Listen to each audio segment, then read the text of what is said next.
Well, hello, and welcome back to the BackLog, and welcome back to Citizen Sleeper 2. We've got some dice that are wanting to break, and we've got too much stress. Ideally, the plan is to come over here to the hidden wreck today, but before we go over there, we've got to prepare a little bit. I mean, we've got all of the stuff we need, and we have a little bit of time. So I'm going to take these dice to try and get rid of some stress. It's nice and safe. Good chance to use some of these glitch dice. Recovery failed. It's fine. Nothing bad will happen if we don't get rid of the stress. We might as well flip the coin with these, even if we get nothing out of it.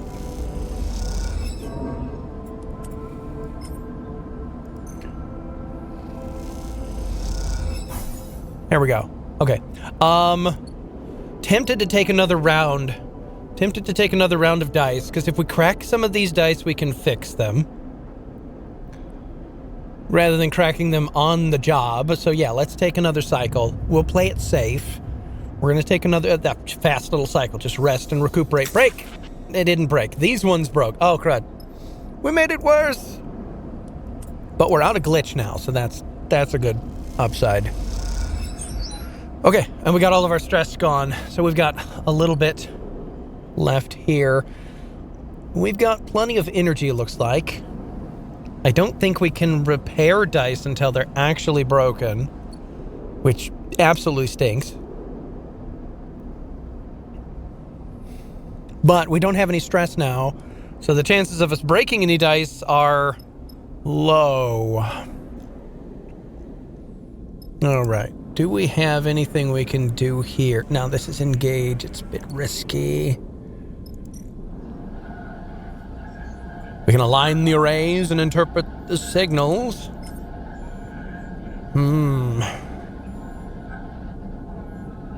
We might get some more stress. That's okay. We've got a couple of dice we can use to get rid of it. Hey, we got a little bit of cryo. Not a terrible outcome. We don't need to trade anything. We don't need to do any more drinking. If we really needed to do any of that to begin with, but, here you are. Scrapper ship. We might be able to get something out of here. Some 12 cryo. Okay, cool.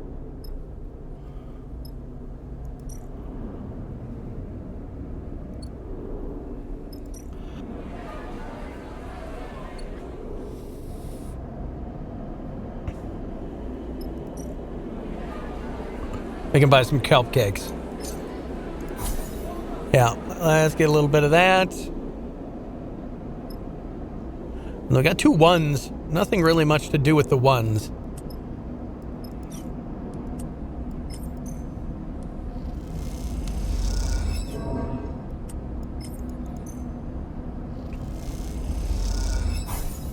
Hey, we got rid of an extraneous stress.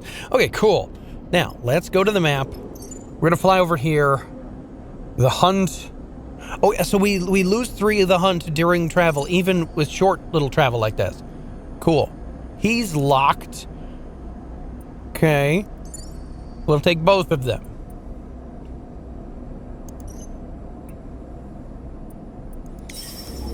Off we go.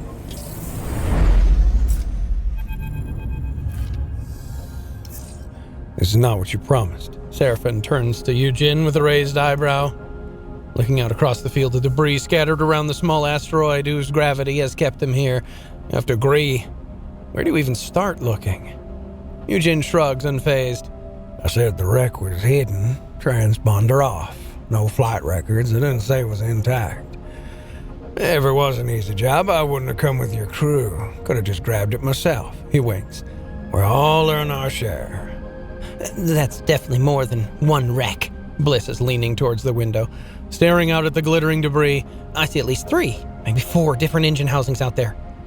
Seraphin sighs. You really think there's something of value to be pulled from all that? I know there is. My tip-off's good. We just need to find the right part.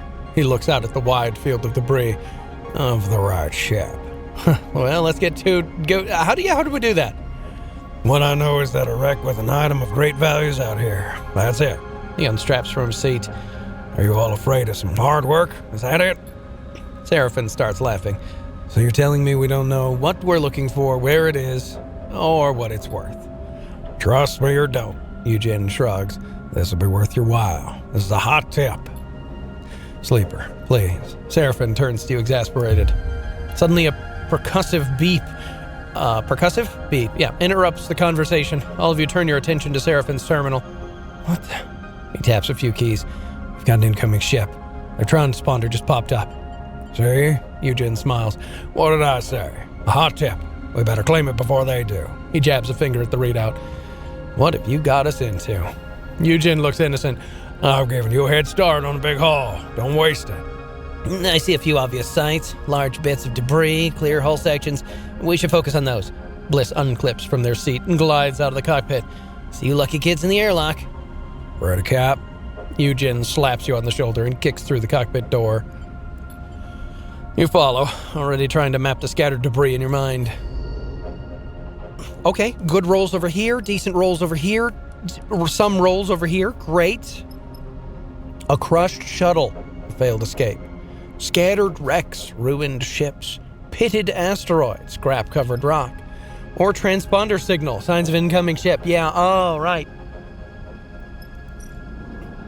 Yeah, it looks like we don't have anything to do with that. It's gonna go. He's bad with this. We're okay with this. He's bad with this. We're okay with this. Okay, so we're not gonna be able to pop that super quick. Yeah, none of this is, engineering. Here we go. Okay, slice the door. I've got 2 6s already. So here, let's throw a 4 at it. Oh, we got 3 shuttle access. Oh, very good. And they each have negatives. Boo. Slight chance this might work. Oh, we got a little. We got a little. Okay. And a little bit of stress. So, if I do this, I'll get a 3. A decent chance to get some. Oh, no, I got stress. All right, let's just finish this. 2 stress. Not great. All right, we did get shuttle access. So now we got the shuttle interior. I'm the only one who can really do this. Fine, let's scrape the terminals. Oh, we got 2 from a 100%. Ugh. So he can scrape this and possibly get something better. Or we can start cracking on something else. We've got two whole turns here. Pitted asteroid or the scattered wrecks. Bliss is terrible at both of these. He's okay at this one. Oh, that's a lot. That's a lot. What about here? Okay, so they each have an equal chance on the asteroid here. So let's do that. Let's focus on that right here. 100% positive. We got 3. Slight chance of stress. Oh, we got a lot of stress. Crud. All right. And, put this one over here to 50-50. We got to put it somewhere. Oh, we got it. Good. Good. And I could possibly put mine here and risk it just because we got to use the dice. Ah, I keep getting stressed. Boo. All right. New day. New cycle. If I roll any 1s, the chances of me cracking are good. Well, what do we get? Oh, okay. Well, we did lose a little bit over here. That's fine. Oh, you rolled real good. And I rolled okay. And you have dice. Okay. Fine. All right, so I should definitely do the data trawl here. That might actually help us. Yeah, if I get 2 more solids. That might actually help us with the other ones if we get information from it. Oh, I just got stress. No. There we go. Ugh. What do we get? What do we get? Unstable cipher. Decaying passcode will be erased at the end of the contract. Oh, no. Can we put that somewhere?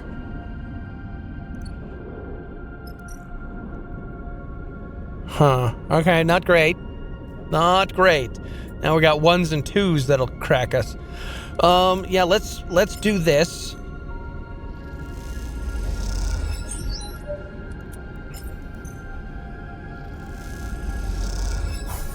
Oh, just a little bit? Crud.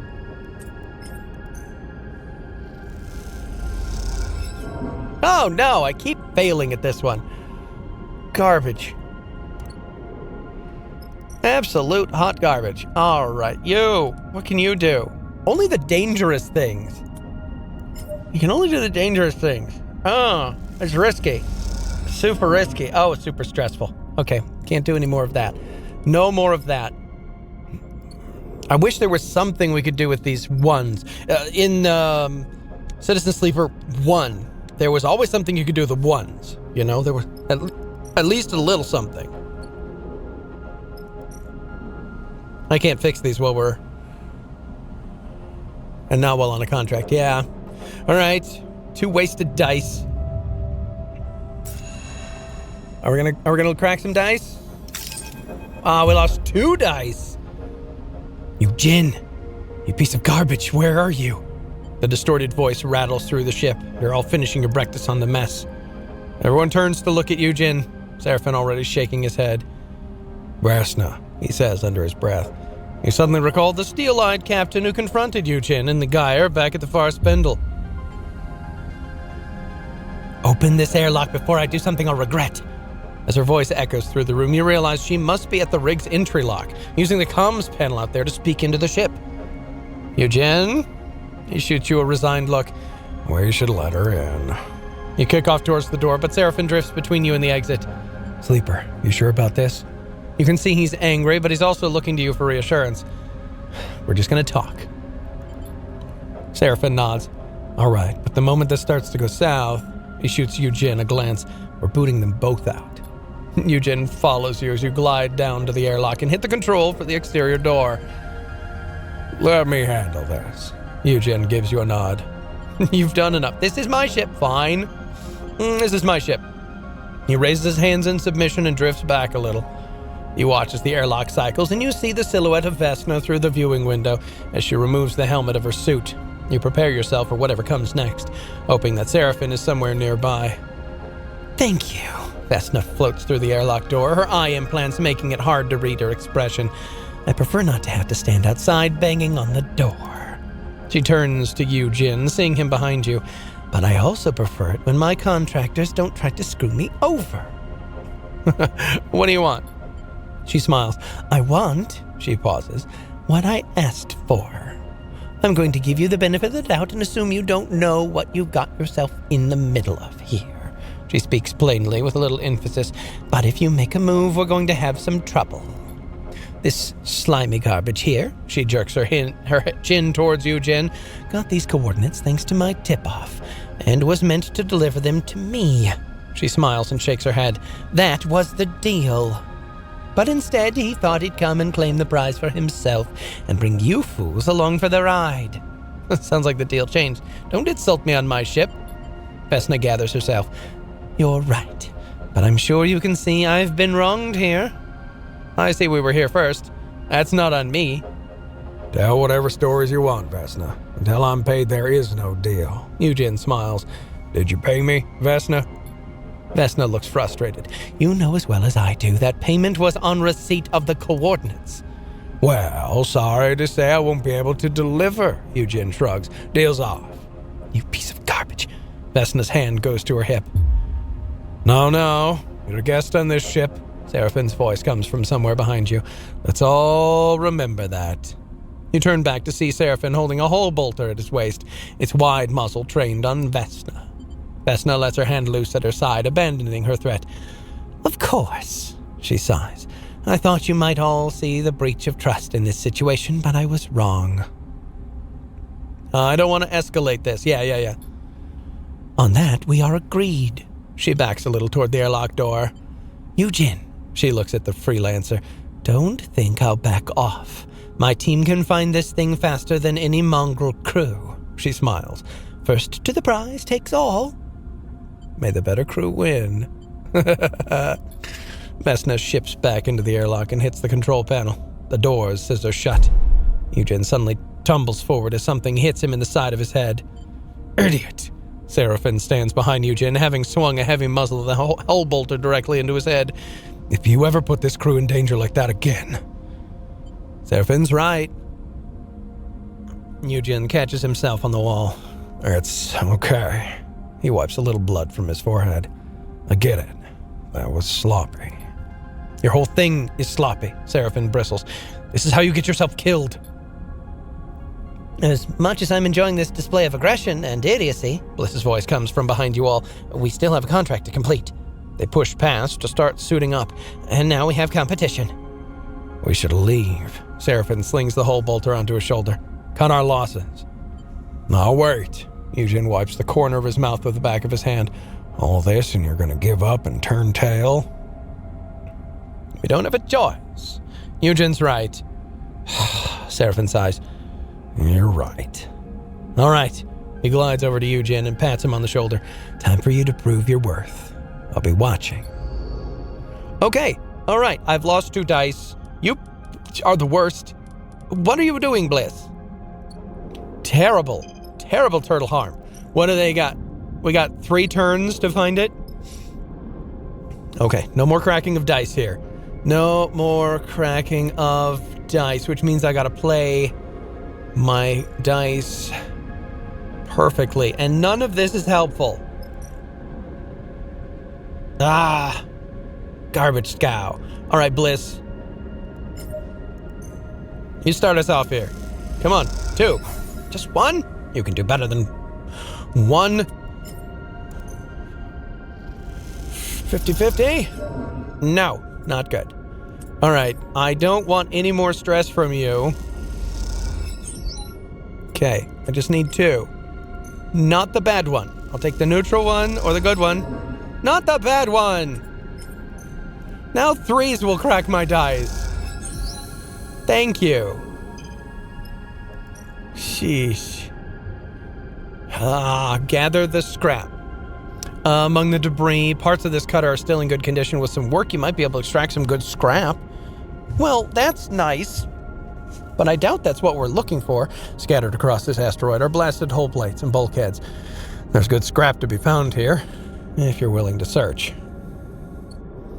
Okay, so we can get scrap there, but I'm guessing this is the actual thing we need.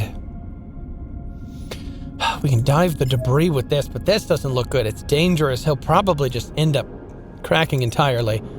So let's come here and risk a little bit to get something. Oh, no. Come on. Come on.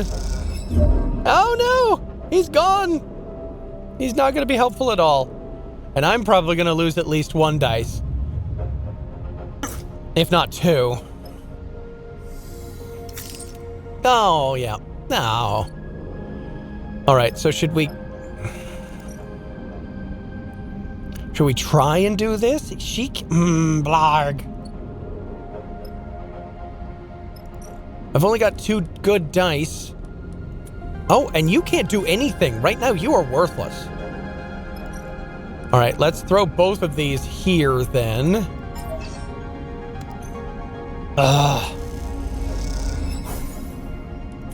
This is terrible. This is absolutely terrible. Yeah, that's what I thought. Okay, 100% positive over here. Let's give this a try. Boom.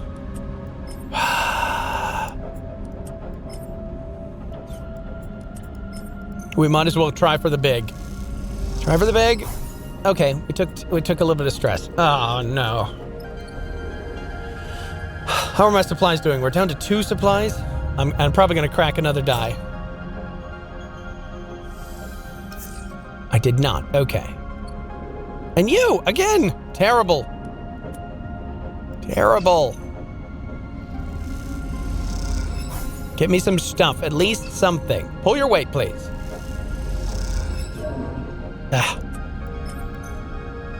We're gonna be so stressed out from this.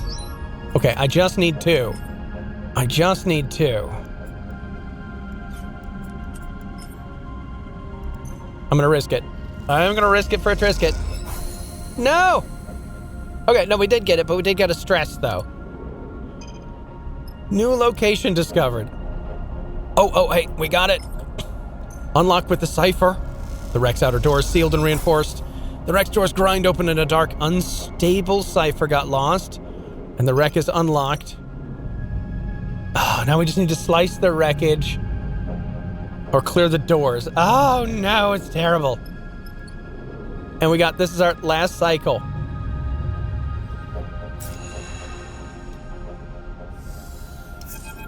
No! Eugene, you slimy garbage, how did you do it? Now familiar voice of Vesna's echoes through the ship. The crew gathers at the airlock, peering through the viewing window to see Vesna's silhouette just outside. Seraphin puts a hand on the airlock controls. This time, let's leave her out there. He winks. Come to gloat, Eugene shouts back, holding a finger at the talk button of the comms panel. Leave us alone already. Stop playing games, Eugene, Vesna hisses back. I know you took it. We found the ship. The cargo bay was empty. How'd you get it without us seeing? I have no idea what you're talking about. Eugene looks back at you. Did we take anything? There's a long pause. Then all of a sudden, Vesna's harsh laugh rattles through the airlock. It was empty all along, she cackles. We pulled a stack of component crates out of the bay, but that was it. You're even stupider than I thought, Eugene. These coordinates were a bust. She laughs again. Enjoy the trip back. The comms click off, and you see her silhouette disappear from the viewing window. A tense silence descends on the crew. You know what? A tired-looking Bliss chimes in. I'm going back to bed. Wake me when we reach the far spindle. They glide away towards the bunks. Seraphin gives Eugene an ice-cold look. So not only did you drag us into this fight, you did it for nothing. He was fuming. We got beaten to the prize, and there wasn't even a prize to find. Eugene is frozen for a moment, and you realize this is the first time you've seen him speechless. We're leaving. Enough of this. Seraphin turns to you. In 1 minute, we're out. I'll see you in the cockpit. He glides out of the room, giving you and Eugene the airlock. Eugene looks away. At least, he begins quietly, Vesta didn't get her hands on it. It? Eugene sighs. Give me time. I'll explain in time. He kicks off the wall and glides past you up towards the cockpit. You watch him go, angry and confused, but with little more to say. There will be plenty of time for recriminations and arguments in the journey back to the far spindle. For now, you just want to get out of here. Okay, but hold on. Hold on. There's still some of this we can try to gather. Here, Bliss. Try not to crack, please. Just get something. One of these would be great. No, nothing. Nothing from you. Great. Okay, can I get two? If I can get two, that'd be great. I'll get something. No! Just the one! Garbage! Yes. I lose 5 stress during travel, but oh man, we got nothing out of that. Eugene has spent the journey back to the far spindle, avoiding Seraphin as best he can. It might be that he's afraid, but you get the feeling it's more likely that he's been making himself scarce out of genuine sense of regret. Seraphin, however, doesn't see his behavior so favorably. Slimy garbage won't even show his face. Seraphin complains loudly as he finalizes docking, but is in a spacer's crew's sights with no care for anyone but himself. Enough, Seraphin. Seraphin turns to shoot you an irritated look, but as he does, you see his eyes jump to the door behind you. You hear the rustle of movement behind your head and turn to see Eugene in the cockpit's doorway, a rare, serious expression on his face. I owe you all an explanation. His voice is low and steady. Believe it or not, this was not my plan. Yeah, your plan was to find the loot in that wreck and split with it, wasn't it, big man? Seraphin glares at Eugene. No. Eugene gives him a tired look. It wasn't. Hear him out, Seraphin. Bliss cuts in from the back of the cockpit. Vesna's been searching for a ship. Eugene looks over your heads at the far spindle. An infamous ship. Seemed like she already had a ship. Seraphin interrupts. That was part of the problem. Not a rig. Eugene looks down towards him. A fraction drive ship. An interstellar ship. That seems to shut Seraphin up. And you don't blame him. An interstellar ship here? In the belt? That's tech from the core systems. No way. Eugene sighs. I get that you don't trust me, but I'm not lying. I shouldn't even be telling you. Eugene frowns. Word gets out that there's a factory-fresh fraction ship somewhere in the belt. People will kill for less. He shakes his head. Gangs kill for much less. You're telling me there's a fraction ship that no one's ever found that's been sitting here? Since when? Seraphin shakes his head. Since the collapse? Believe it or not, that's exactly it. Eugene looks to you. Vesna put me on the trail. She wanted me to find its location for repayment. He looks away. An old debt. But the moment I found the data that verified its existence, that confirmed the ship was out there, I couldn't give it to her. And that's when you found me. Why keep it from her? Eugene folds his arms. You may have met Vesna, but you didn't know her. Eugene meets your eye. She's one of the last people in the belt who should have a ship like that. Well, no one has the ship now, if it even exists. Need I remind you that it wasn't there? Seraphin shrugs. Your data was a bust. No. Eugene shakes his head. It was there once. Those wrecks, those were the ships that fought over the fraction ship. A bunch of Solheim corporates who wanted to get out of the system when it all came down, and that ship was their ticket. The Aphelion Path. Eugene looks out at the far spindle. It was there, but someone moved it, hid it, long before we got there. Sounds like a fantasy to me. Eugene nods. I believe in this fantasy, Sleeper. Eugene inhales long and deep. I'm sorry, Sleeper. He looks at Bliss and Seraphin. And to you both as well. I wanted to keep this secret. I wanted to find the Aphelion Path, and I knew that if I did, you would understand. Still, I was wrong to manipulate you. He bows his head. But I'm not done. He raises his head, his gaze hard now. I will find the ship, and I will leave the belt. How will you do that? Seraphin shoots him a sly look. With no ship of your own and Vesna at your back. Eugene ignores him and moves closer to you. Sleeper, I'll uphold our deal. I'll serve on your crew. And when I have news of the Aphelion, you'll know. That's what we agreed. Seraphin turns to you. I know. I always say it, but this time you have to listen, Sleeper. Seraphin gestures to Eugene. This guy's no good. I've known his type. Don't bring him. This can be your escape too, Sleeper. Eugene meets your eye. Okay, we get to make a choice here, an option. Do we want him in or do we want him out? I think we want him in. I'm gonna trust him a little bit. Seraphin sighs, getting up from his seat. You've got a lot to prove. He passes close to Eugene as he leaves. You better get on with it. Eugene meets his eyes but says nothing. Once Seraphin is gone, he looks to you and nods. Thank you. He turns and leaves. 2. Quite the ragtag group we have here. Bliss nudges past you. I know you understand what a second chance means for you, Sleeper. They smile. But I'm glad to see you understand that others need the same. They slip out before you can respond.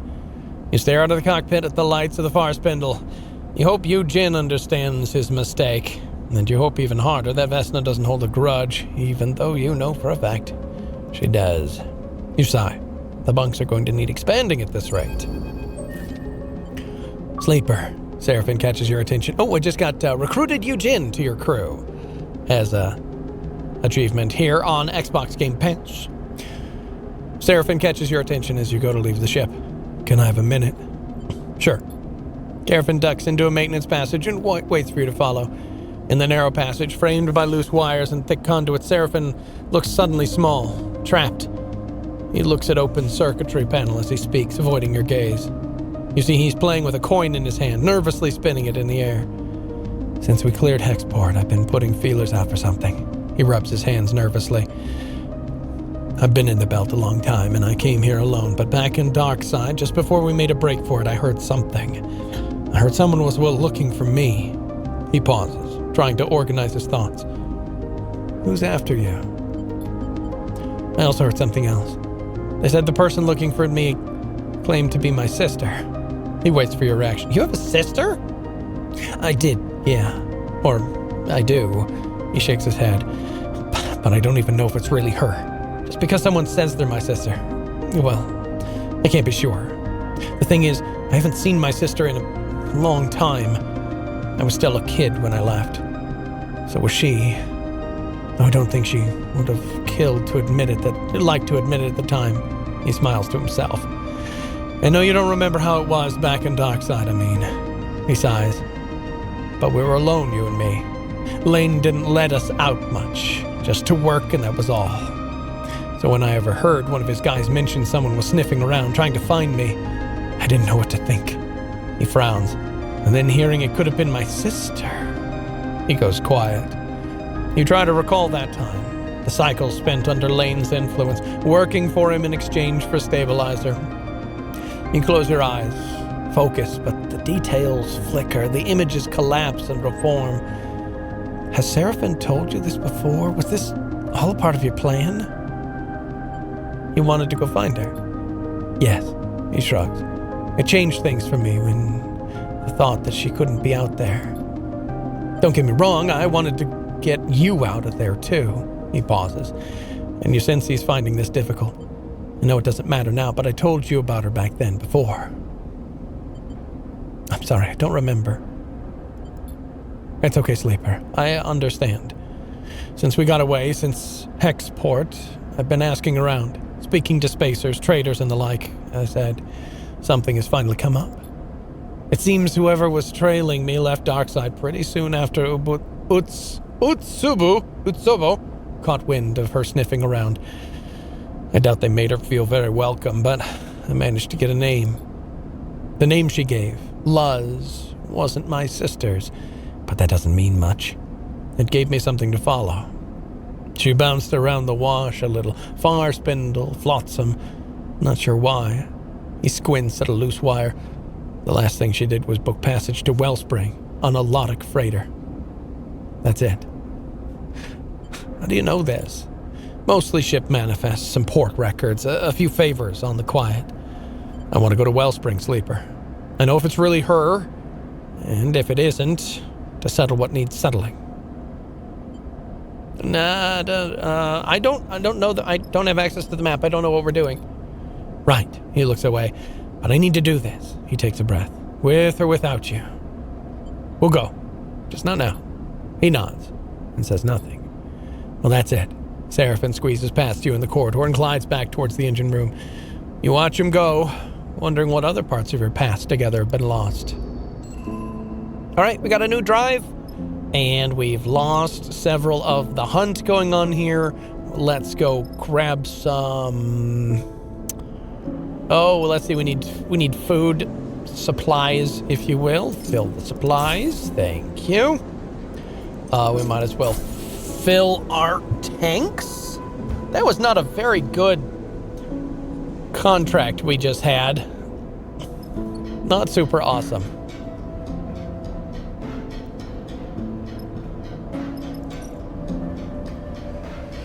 Yeah, okay. So we have a little bit of stress. We are starving just a little bit. We do need to fix our dice.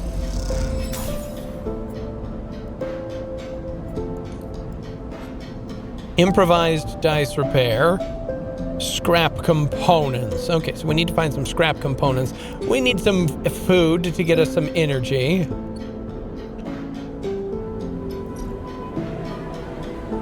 That's this. Okay, Spindle Trade Hall. Where do I get scraps? Right here, right? Buy scrap components for 22 each.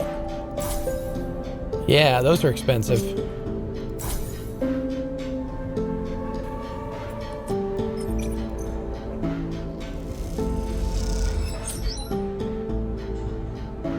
Sheesh. So I'm gonna need at least 2 more of those. Yeah, just to get uncracked all the way.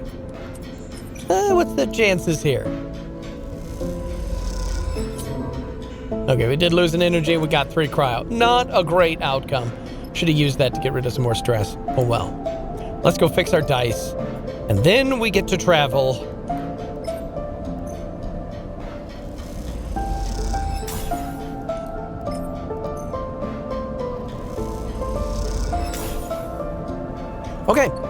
Okay. Now we are out here. But we don't have any stuff. We could go to Hellion Gate. We cannot go to Holmes Rock. We could go to Flotsam. Wellspring's up here. So if we go to Hellion Gate, we can go then to Holmes Rock and then up to Wellspring. Or if we go to Hellion's Gate, we can come down to the Green Belt and then to Darkside. Green Belt has Nemba's thing. Seraphin's sister. Travel to Wellspring. Find a tech in Flotsam. Meet Cadet in the Scatter Yards. This is the Scatter Yards, all the way down here. So that's going to be a while. And that's going to be a little while. We should go to Flotsam. Oh, wait. Did we get... we did get 4. We can upgrade something and get the plus. Do we want to make this a plus? Or do we want to make something else a plus? Or we could just... I totally forgot to do this, the push stress thing to upgrade a die. I totally forgot about that. I think since we have 4, we should probably get another plus here. But should we intuit, endure, or interface? Intuit, endure, or interface. Actually, I think... this might be really good so that we can even use ones.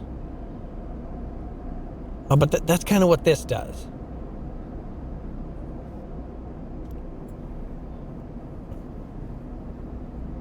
Push cost glitch, not stress, or stress effect on neutral and positive outcome. -1 stress on focus die positive outcome. So this gives +3 to the lowest dice already and gets rid of a stress on positive outcome. If we come over here, it'll get rid of 2 stress. And if we get over here, it'll get rid of 2 stress. So it'll be a -1 stress and a +3 to a lowest die. See, that sounds really great, but this will help all the time. So I think we're going to do one of these. I think we should probably intuit. Yeah, we're going to do that. We're going to get a plus on intuit. And we'll go from there. All right, now to the map. Off to the belt. I think we need to go to Flotsam. Hellion Gate sounds good too. Derelict, Solnheim checkpoint. But if we go here, we can also then go to Holmes Rock from there. Looks like. So I'm thinking we come here. It takes us over to Holmes Rock. Holmes Rock takes us up to Wellspring. Wellspring then hopefully gets us down to Hellion Gate. Yeah, let's do that. Off we go. Ho, ho, ho. It's hard to tell where Flotsam ends and the ship's parked at its many docking bridges began. Oh, I have so much stinking glitch. I didn't even notice. As Seraphin docks with the station, you realize that the rig now looks just like another piece of accumulated technology. One more bit of driftwood added to the raft. I love this place. Seraphin smiles as he shuts down the engines. You never know what you'll find. You've been here before? Yeah, back when I first came to the belt. The crew I signed up with used to run salvage jobs out of here. Fun place to spend your wages. You see Bliss eyeing the station with what looks like both horror and fascination. You see the seals? They point out some twisted assemblage of ship parts. Total cowboy welds. They could pop at any moment. Seraphin waves away their concerns. Oh, that's just the outer layer. I heard there's 6 or 7 in all, so if one fails, it's no problem. He stretches and turns to you.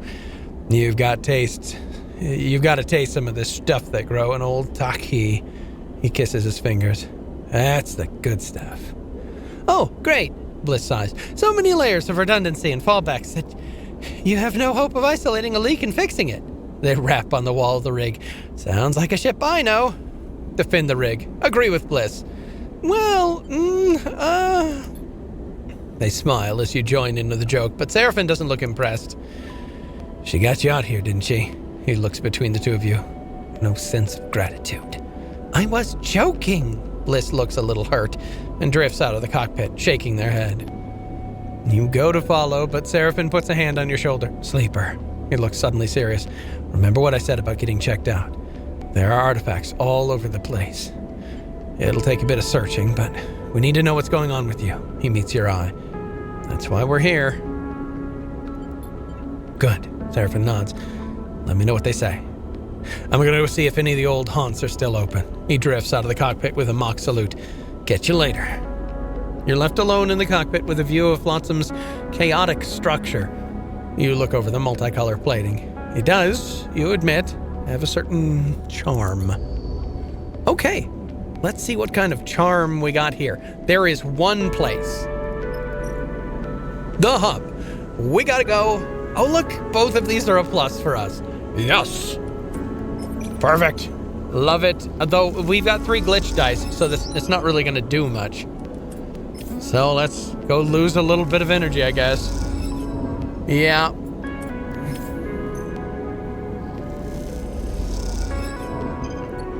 Did we find any stuff? Yeah, okay, we found some stuff. Cool. Ferris tanker. Good. We can buy scrap components for 22. Fuel for 6. Yeah, we might as well fill up the fuel while we can. And then engine components, valves, lines, and pumps for increasing engine capacity and range. How do I do that? How do I achieve that? The narrow escape. A crashed ship turned bar. Oh. We've got a contract already. Recover stranded rig. Payment, scrap, and components. Okay. All right. Oh, we should probably buy a meal. Actually, hold on, I'm going to wait on that. We've got a couple more dice to spend. Oh, and I should probably spend one of these getting rid of some... Since it's low enough. Hopefully getting rid of some stress. No.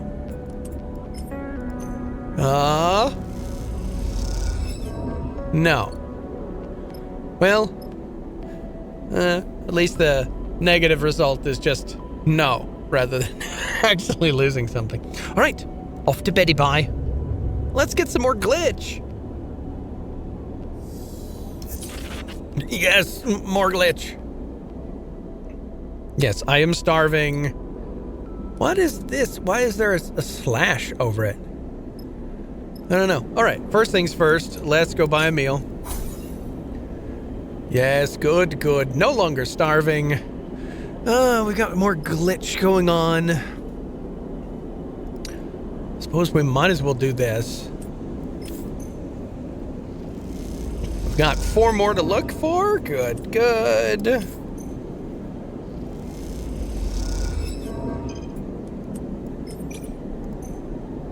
Both of these are a +1. There we go, and one more, just to finish. Good, we're done, we finished everything. The chaos of Flotsam intrigues you. Passage to passage, it's the most incoherent place you have ever visited. Plating, cladding, and cushioning of all kinds of conditions, hides a forest of wires and ducts, interfacing in ways their manufacturers would never dream possible. Rooms are crushed cargo bays, flipped bridges, and eviscerated engine rooms. Patchwork corridors are lumpen with messy wells, bending worryingly along their length. It is, to put it nicely, a total mess. It's not that you don't like it, but finding an artificer among this chaos has been more than a little challenging. This cycle, searching these winding passages once more, seeing only scrap merchants and junk shops, you've begun to wonder if Seraphim had any idea what he was talking about when he advised you to come here. A sleeper? The voice cuts through the pungent air. Well, I'm never. You glance at the voice's direction and find yourself looking at a small booth, piled with tech. Behind a fogged and scratched plastic screen is a meticulously arranged counter, the only clear spot in sight. At it, an older man with wet and wandering eyes sits neatly. Excuse me? The man's eyes widen. Apologies. I wasn't sure you'd even hear me. Jean-Mi tilts his head. I didn't mean to be rude, please. And he bows a little. That's okay. He smiles warmly, almost bowing again, his hunched shoulders accentuating the movement. How? He pauses, taking care with his speech now. How are you feeling, sleeper? He beckons you a little closer. I am Jean-Michel, though please, to you, Jean-Mi. I work with machines. He sweeps a hand above his counter where you see configurations of tiny parts, Mostly small ones. He smiles. I'm not great.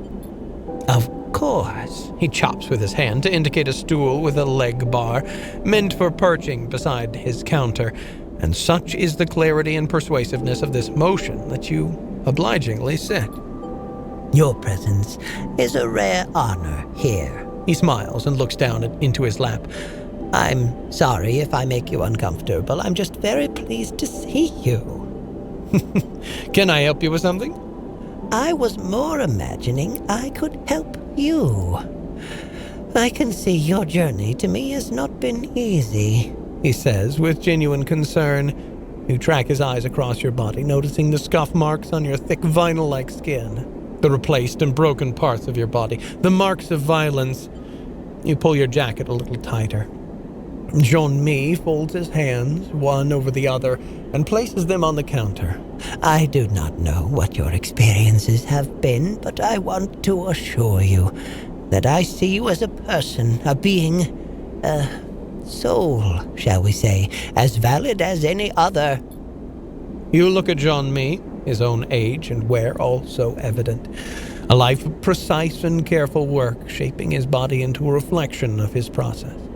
You note his unconfident way of speaking, which betrays a certain loneliness, a lack of practice. It's his turn to feel observed. I understand. You are kind. The frankness of the remark takes you by surprise.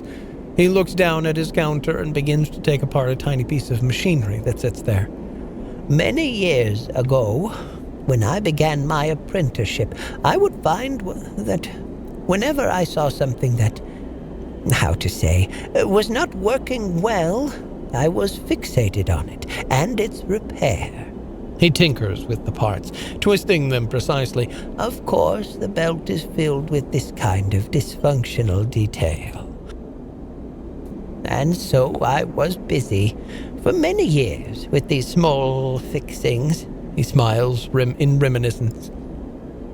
But now I find that when I'm interested in a thing that is not working as it should, he sharply twists one of the parts between his fingers. It's because it might have some quality not yet foreseen or discovered. He releases the altered object into the air, where it balletically twists in a hypnotic display, like a spinning top whose movements are totally unpredictable. Jean-Mi smiles at you, watching his hypnotic toy. I can see that you are in a process of becoming, sleeper. He catches the spinning toy between a finger and a thumb. Let me aid you in this. What do you mean? Jean-Mi's precise hands drop to a device around his neck. He deftly pulls a pair of goggles up to his face, masking his wet eyes. Hold still, sleeper. Something flickers inside the goggles, their face blank. Jean-Mi's hands play across buttons and switches on the exterior, tuning, focusing. When the goggles are finally lowered, they reveal a look of concern on Jean-Mi's face. I think you better come inside. He kicks off from his desk and disappears. A moment later, you hear a rattle, and a small bulkhead door beside the booth that you had assumed was rusted shut creaks open. Jean-Mi beckons you inside. Jean-Mi's workshop is even more cramped than you expected. As you enter, you're surrounded on all sides with netting, holding bundles and bundles of terminals, servers, drives, and cables.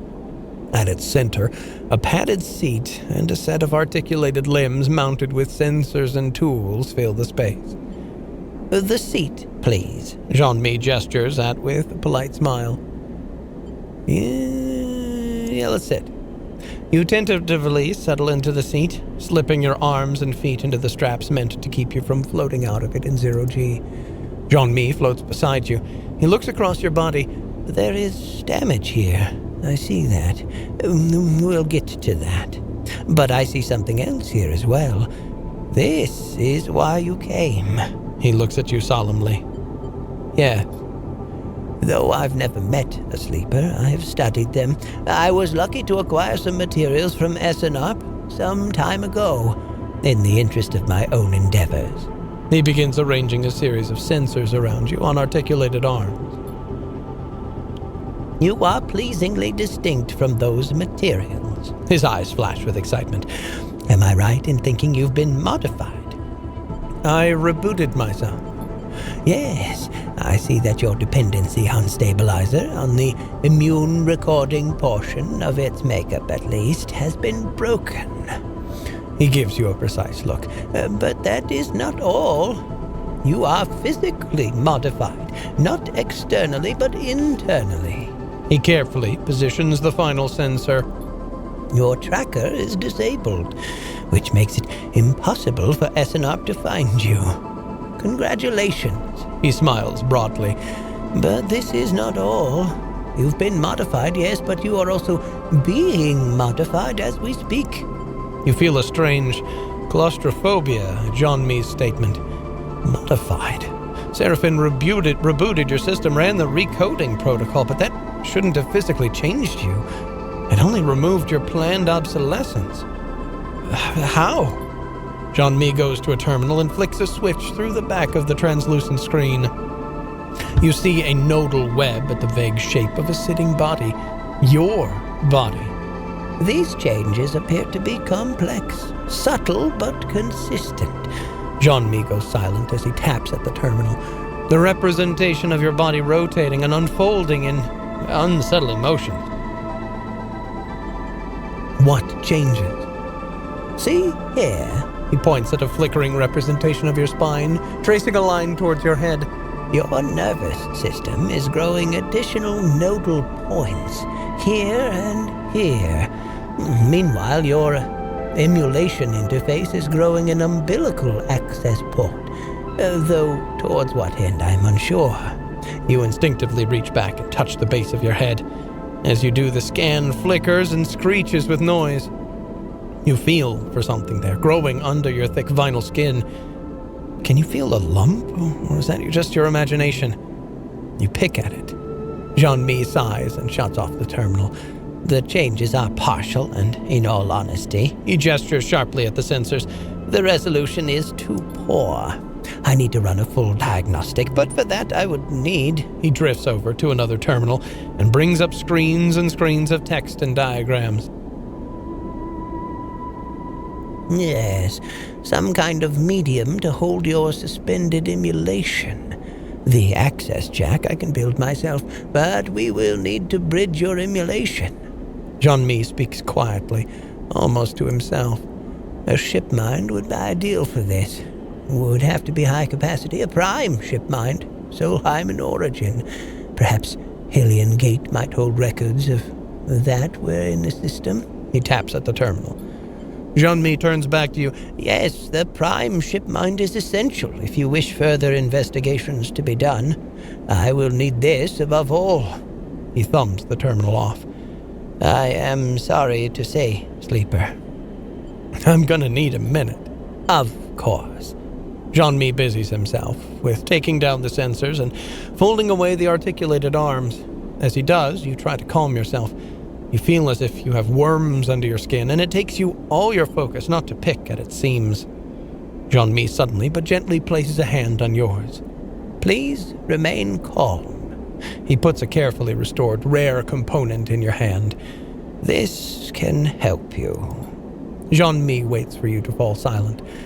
Then he leans back a little, relieving some of the strange intimacy of the moment. For now, our work is concluded. He meshes his fingers again and bows with a small head bob. But you are welcome any time. Thank you. Of course. His manner seems to have returned to something more businesslike. A humble man who knows his customers' needs. You get up from the seat, a little dazed, and push away into the passage. Safe travels, sleeper, Jean-Mi says quietly, placing the promised list in your hand as he lets you back into the station. You leave dazed, unsure of how you should feel about the insistence of this man's particular kindness, but most of all haunted by the idea of the unseen processes that are running within you. Part of you does not wish to know anything further, to leave this place and never look back, and another is desperate to immediately retrieve every object on this list so that you may know what strangeness is happening within you. For now, you must steady yourself and find a way to continue. Seraphim comes to find you in your bunk. After Jean-Mi's assessment, you find yourself drifting back to the rig, in need of the familiarity and comfort of your own ship. Sleeper, he drifts in. You found an artificer? He hovers by the door, looking concerned. Explain. You tell him about Jean-Mi, how he offered you repairs and ran an assessment of your frame. You describe the cramped booth, the articulated arms, the strangeness of seeing your own body anatomized upon the terminal screen. Then you tell him that your body is changing, growing in ways Jean-Mi cannot identify. That some process has been started, and you don't know where it will end. You mention umbilical ports and nodal points, trying your best to remember the details of the things Jean-Mi asked you to retrieve. Seraphim grows pale and silent. He shakes his head when you stop talking. Lane, he frowns. That piece of garbage has to have done this. Jean-Mi didn't say. He wouldn't know. But I know that piece of garbage, and I know he would do something like this. We'll get what you need. We'll find that ship mine. He nods. A bit of work here and there, and we can make it to Hellion Gate and wherever else. What about your stuff? We'll do that too. He thumps the wall. We're free, sleeper. No one can stop us. Just say the word, okay? He goes silent. Don't give up on yourself just yet. He smiles. Get up and get back to it. And with that, he turns and kicks off down the corridor, disappearing from sight. You wait a little while, staring at the stained ceiling of the bunks, letting the thoughts settle in your mind. And then when you're ready, you get up and leave, dazed, but with a stony determination growing in your chest. Okay, so let's look at some of the other places we've got now here. Old Takhi. So we can get supplies, work on the hydroponics.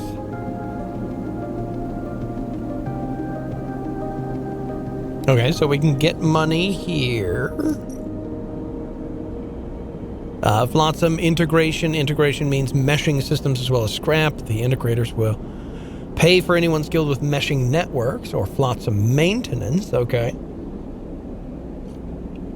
Oh, we can buy engine components for 50. We already have some engine components. But we could do this. This is a plus. Okay. Jean-Mi, he needs the prime ship mind, yes. Ferris tanker to get money and scrap components. And then here, we can get this thing here, the take recovery contract, yeah. All right, we got a new contract. It's on the map now. Let's actually use this last die here to get rid of some stress. It would be ideal if we could crack this one fully, because now we've got a rare component. We could fully fix it. But we won't find out until next time when we come back here on the backlog. We've got a new place to fully explore. We've got a new place over here that'll just take 2 stranded rig. Distress call from a lonely rock. We'll get to that next time when we come back here on the backlog. I'll play with you again later.